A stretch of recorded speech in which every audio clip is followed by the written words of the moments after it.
अफगानिस्तान आपको ये सिखाता है कि रातों रात कुछ भी बदल सकता है और आज पूरी दुनिया को अफगानिस्तान से सबक लेना चाहिए।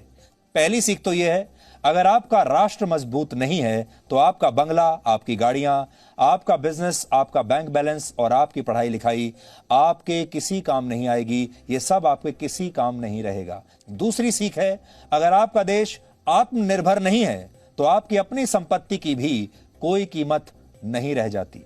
ये आपकी दूसरी सीख है, क्योंकि अगर आपका देश अफगानिस्तान की तरह बन गया जो दूसरे देशों की मदद पर आश्रित है, दूसरे देशों की सेना पर आश्रित है, तो फिर आपका भी यही हाल होगा। आप खुद कितनी भी संपत्ति कमा लीजिए, अगर आपकी सरकार में कड़े और बड़े फैसले लेने की ताकत नहीं है तो आपकी ताकत का भी कोई वजूद नहीं रहता। ऐसी स्थिति में आपको भी किसी दिन हवाई जहाज से लटक कर भागना पड़ सकता है। यह आपकी तीसरी सीख है।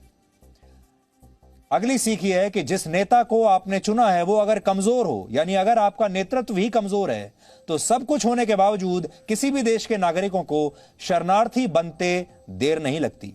ऐसे कमजोर नेता मुश्किल परिस्थितियों में या तो अपने लोगों को छोड़कर भाग जाते हैं या फिर दूसरे देशों के साथ सौदा कर लेते हैं, जैसा कि अफगानिस्तान में हुआ।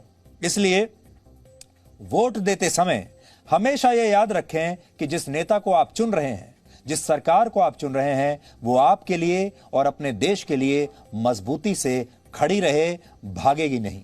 और सबसे बड़ी सीख यह है कि जाति, धर्म, डर और मुफ्त की चीजों के नाम पर आप किसी को भी वोट मत दीजिए।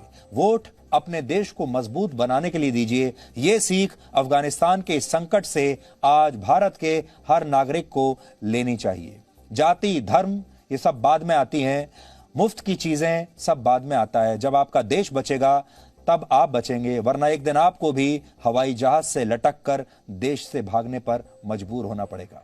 ये किसी के साथ भी हो सकता है।